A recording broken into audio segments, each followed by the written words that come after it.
ഈ നേരത്തെ ഇതിന്റെ ഇടയ്ക്ക് ഒരു കഥ പറഞ്ഞപ്പോ ഒരു ഹാൻസിന്റെ കാര്യം പറഞ്ഞല്ല, അതിനെ പ്രൊമോട്ട് ചെയ്യണതാന്ന് പറയരുത്. ഇതുപോലത്തെ ഒരു സംഭവം നമ്മുടെ നാട്ടിൽ നടന്നതാണ്. അപ്പൊ ഈ സാധനം വെക്കണ ഒരു യൂണിയൻകാരനുണ്ടായിരുന്നു. അപ്പൊ അവിടെ ഈ കല്ലിറക്കാൻ വരുമ്പോ യൂണിയൻകാർ ഇടയ്ക്ക് അങ്ങോട്ട് പോകും, ഇടയ്ക്ക് തിരിച്ചു വരും. അപ്പൊ ഒരു കടയിലാണ് ഇരിക്കണേ. ഈ കടക്കാരന്റെ ഈ ഓടിന്റെ ഇടയിലാണ് ഇത് തിരികെ വെക്കണേ. അപ്പൊ ഈ ഒരു ദിവസം ഇയാളിത് വെച്ചിട്ട് ഇതിന്റെ ഓടിന്റെ ഇടയിൽ തിരികിട്ട് പോയി കഴിയുമ്പോൾ ഈ കടക്കാരൻ എന്ത് ചെയ്തു, അത് തുറന്നിട്ട് അതിനകത്ത് കുറച്ച് മുളക് പൊടി ഇട്ട് വെച്ചു, അവിടെ തന്നെ വെച്ചു. ഇയാൾക്ക് ഇത് അറിഞ്ഞുകൂടാ. ഇയാൾ വന്നിട്ട് തന്നെ ഈ പണി കഴിഞ്ഞ് വന്നിട്ട് ഇതിങ്ങനെ വായിൽ വെച്ചു. അപ്പൊ എല്ലാവരും ഇയാളെ നോക്കുകയാണ് എന്താണ് സംഭവിക്കാൻ പോണേന്ന്. ഇയാൾ അപ്പം തന്നെ സൈക്കിൾ എടുത്തിട്ട് ഒറ്റ പോക്കാ പോയിട്ട് കുറച്ചു നേരം കഴിഞ്ഞപ്പോൾ ഒരു വാള് പോലെ ഇത്ര നീളത്തിൽ ഇത് കഴുത്തേ കൂടെ ഇട്ടുണ്ട് വരാ. അപ്പൊ ചോദിച്ചാൽ എന്താന്ന് ചോദിച്ചപ്പോൾ ഇത്രയും സ്ട്രോങ് ഉള്ളത് വിറ്റ് പോണേന് ഇപ്പൊ മേടിച്ചിട്ട് വന്നാന്ന്.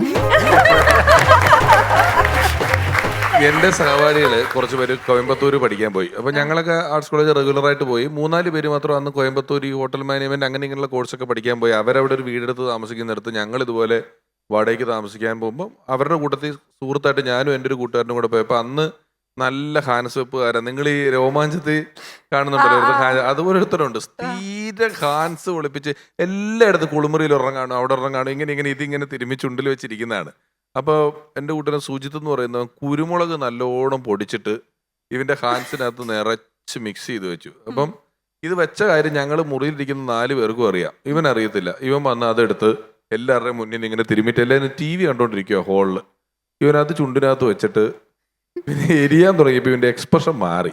ഇവനിങ്ങനെ കിറിയൊക്കെ ഇങ്ങനെ കുരങ്ങൻ്റെ മുഖം കാണിച്ചിട്ട് പതുക്കെ ചിരിക്കാൻ, ഞാൻ ചിരിക്കാൻ കണ്ടിട്ടേ ഇവൻ അടുക്കളയിൽ പോയിട്ട് ഒരു പിടി മുളക് പൊടി എടുത്തുകൊണ്ട് വന്നിട്ട് ആ ഹോളിൽ ഹൂ എന്ന് പറഞ്ഞ അന്തരീക്ഷത്തിലേക്ക് എറിഞ്ഞിട്ട് ഓടി. ഞങ്ങൾ 5 പേര് TV കാണും. എൻ്റെ പൊന്നെ, ഞാൻ ഓടി രക്ഷപ്പെട്ടു. 2 കൂട്ടുകാരനൊക്കെ 3-4 ദിവസം ഉപ്പനിരിക്കുന്ന പോലെ ഇരുന്ന് മുളക് പൊടി കണ്ണി പോയിട്ട് ഹോസ്പിറ്റലിൽ പോയാൽ പോലും രക്ഷയില്ല. മയക്ക് ബോധം കെടുത്തി കിടത്താന്നാണ് അവർ പറയുന്നത്. അല്ലാതെ ഇത് കഴുകി കളഞ്ഞൊന്നും നിങ്ങൾക്ക് ചുവ്വാല് വേണം, ബോധം കെടുത്തി തരാം ഒരു 10 മണിക്കൂർ എന്ന് ആവശ്യപ്പെട്ടു. അതുപോലെ ഒരു പിടി മുളക് പൊടി പാക്കറ്റ് കൊണ്ടുവന്നിട്ട് കണ്ണടച്ച് ബെതറിയിട്ട് ഇവൻ പൊക്കളഞ്ഞ്.